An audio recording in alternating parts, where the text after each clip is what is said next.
Wilson with the boys. Guys are back. We're nervous. Dan Orlovsky is here ready to go. Hawk is ready to go, baby. Shefty is in this morning as well. We'll be jam-packed, and I'm starting with Adam Schefter, setting the scene with some burning questions. Shefty, we're looking ahead to Sunday. We start with the Kansas City Chiefs. Patrick Mahomes needs a receiver. Will he have Xavier Worthy on the field? Bringing the Chiefs are preparing as if they won't have Xavier Worthy available for the Super Bowl rematch against the Philadelphia Eagles. He's got a dislocated shoulder. He didn't practice yesterday. Andy Reid had said he's day-to-day, but the fact that he didn't practice yesterday is not a good sign towards his availability on Sunday. And keep in mind, the Chiefs already are without Rashee Rice, who's serving a 6-game suspension. And they're getting set for their Super Bowl rematch with the Eagles, who, of course, knocked them around last time. The 49ers, Brock Purdy, what happened here? Brock Purdy's essentially considered a long shot for Sunday. He's dealing with left shoulder and toe injuries. Not only is he a long shot for Sunday, but Kyle Shanahan said he could miss multiple games. And if he can't start Sunday, that means that Mac Jones would make his first start for the 49ers. It's looking like Mac Jones versus the Saints. That's a stunner from yesterday. And then, of course, we touched on it tonight. Micah Parsons against Jaden Daniels. How much should we expect to see Parsons on the field, Shefty? Greeny, he played 29 plays last week, and the Packers have wanted to ramp him up. It's hard to imagine he would play less than 29. I think it'll be a slight uptick from what it was Sunday. But Commanders head coach Dan Quinn, who coached Parsons in Dallas, says he thinks the Packers should rest Micah Parsons. Short week. Why have him out there? No need to have him out there. I don't think Green Bay is going to oblige. I don't think that's what the expectation is. And the whole world is basically going crazy over the performance of Micah Parsons the other day. Or should I say the whole world with one exception. Chris Mad Dog Russo not quite ready to anoint him or his team. You guys are making Micah Parsons out to be Lawrence Taylor. He played 30 snaps. He played 30 snaps. Let's take it easy. Green Bay is right now the flavor of the month.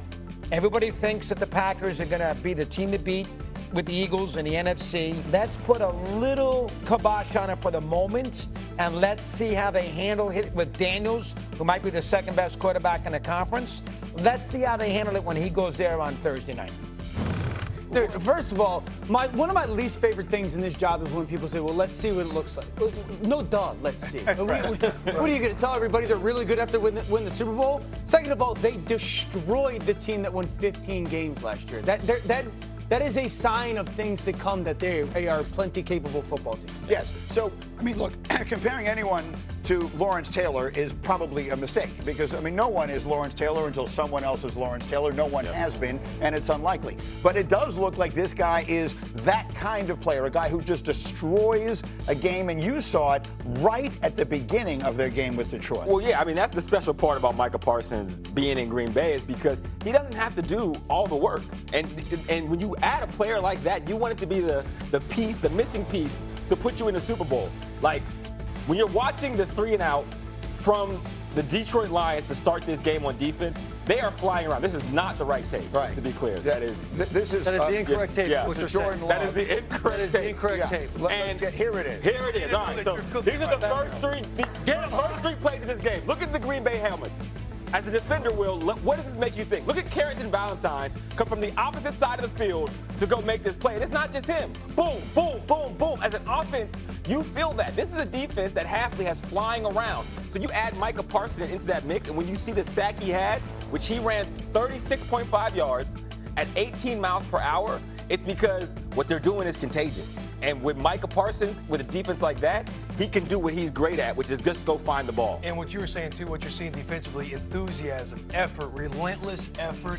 And then when you add Micah Parsons to it, this is not new life. This is more life with Micah Parsons. You might think it's a mistake. You might think it's a mistake to compare him to Lawrence Taylor, but at this stage of his career, statistically, Micah Parsons is there. He played 29 snaps against the Detroit Lions. He caused 3 pressures and a sack. And on one of those pressures, Jared Goff throws an interception. Yeah. The dude is playing loose, and wait for him to get comfortable. What's it going to look like when he plays 90% of snaps? What's it going to look like when he's healthy and he's rocking with this team? That's what's going to be dangerous. You look around the Green Bay Packers franchise, and everyone's excited. Should people be getting up on Sunday mornings and taking communion to a statue of Micah Parsons? I don't know if that is the case just yet, But when you bring a guy like that into the building, you have a guy like Rashawn Gary who's on the other side, who is now going to fall into the shadows of everything. He's going to elevate the play of everybody else. I like Rashawn Gary having a double-digit sack season because of this. He elevates the play. Hawk, you showed it in those first 3 plays. First in the plays that weren't the plays. Now they were the plays. We got the correct plays. We got the play. We ended up getting the correct plays.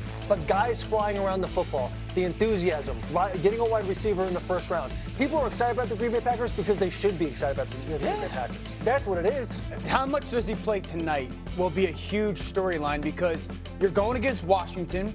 Washington's backbone, their foundation of their offense is no huddle. They ran no huddle more than anybody in the NFL last year. In week 1 last week, 36 snaps of no huddle, 254 yards and 3 touchdowns. So how much can he actually play? Does he get tired? They're going to make him run sideline to sideline. Does he have to tap out and then okay, he can't get back on the field? Now, I think the second thing is you now got 2 people you got to pay attention to eyes-wise. It's Jaden Daniels and it's Deebo Samuel. And when they have both of those guys on the same field, it frees up everything else. This is that 4x1. You get pullers, and now look at how many defenders are left because they have vision on a Deebo Samuel or vision on a Jaden Daniels. That frees up so much for everybody else offensively. So this is happening in no huddle. So you've run 4, 5, 6, 7 snaps in a row.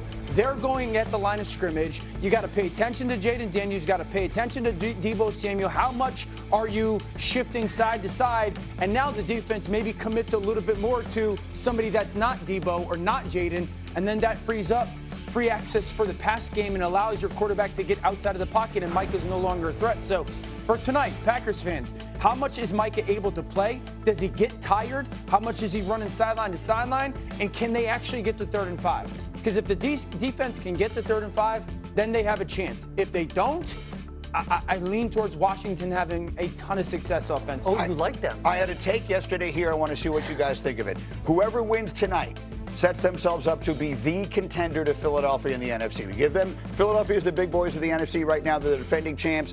First game, maybe they didn't look at their absolute best, but they're the team to beat.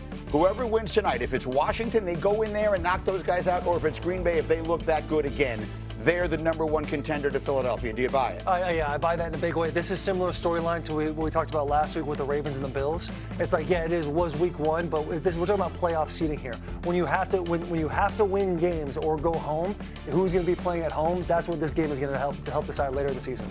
Yeah, I think we're obviously going to be talking about both these teams in the playoffs. We're going to get through the season, and this game could be a deciding factor. Who's going to have a home game? Who's going to have some home field advantage? So I very much expect them. Completely agree. I think the Packers are further along right now than the Washington Commanders when I looked at the film, both offensively and defensively. Fair enough. The Commanders went further along in the playoffs last year, quite literally, to everyone's surprise, and they've got the quarterback back. There's one more thing I want from Shefty this morning. The story that I have said, Shefty, all offseason long was the most fascinating to me was Travis Hunter and his quest to become the first true both-ways player in the NFL that we've seen in generations. Last week we saw what he did. He played mostly on offense, a little tiny bit on defense. They're going up against Cincinnati this week with those great receivers. What do we know of the plan for Travis Hunter? Liam Cohen, the Jaguars head coach, said yesterday that Hunter's going on. The Chiefs offense ready to see the football for the second time. We'll try to break out of this deadlock. We are all even at 7 as they start this drive, 1st and 10.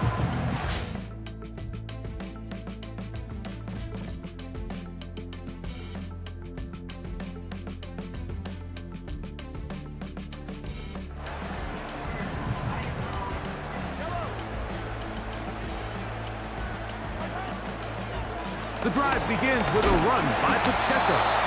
And nothing on that one, back to the line of scrimmage, and that is it.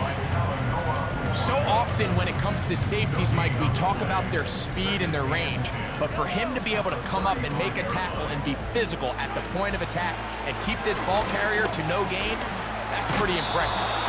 He'll be hit as he throws this time, and it's going to fall incomplete. He might be fortunate just to avoid the sack, and it'll set up a 3rd down.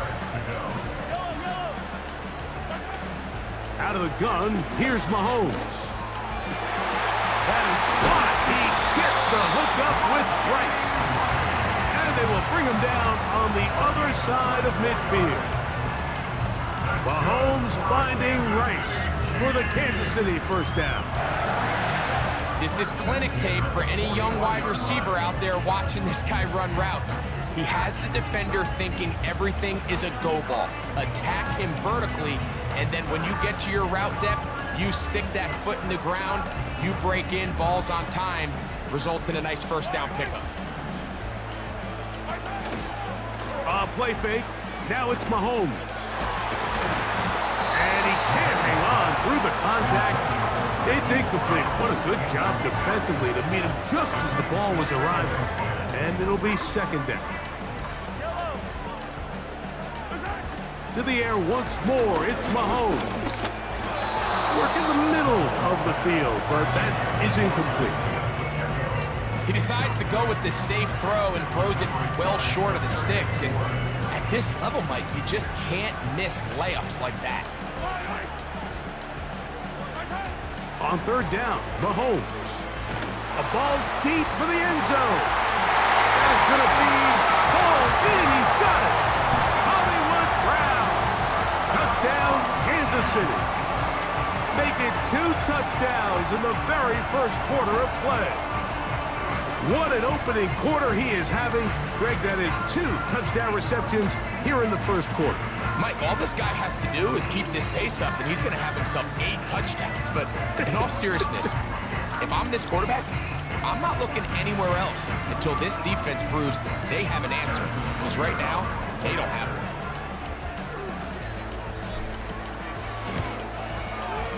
Butker's extra point is good. And the Chiefs will move out to a 14-7 lead.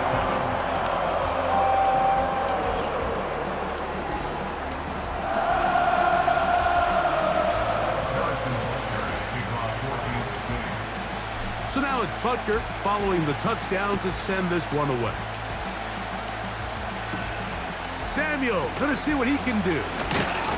And he'll be brought down past the 25. Decent field position to start this drive.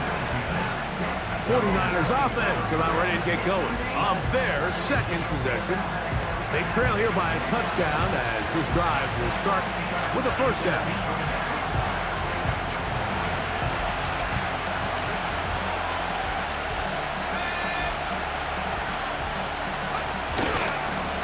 NFL's leading rusher a season ago, Christian McCaffrey.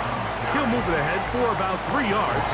Nick Bolton, the linebacker, there for the stop. 2nd and 7.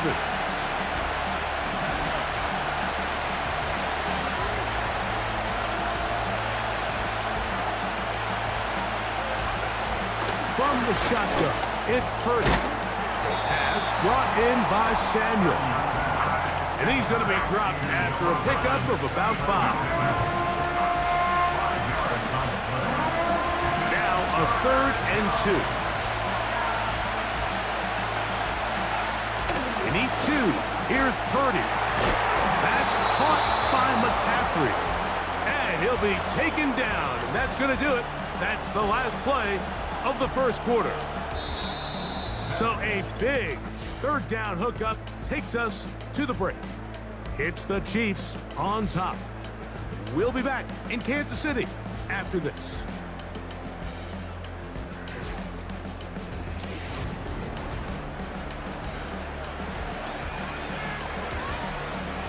Now a 1st and 10 from the 38-yard line. So Kittle comes in motion.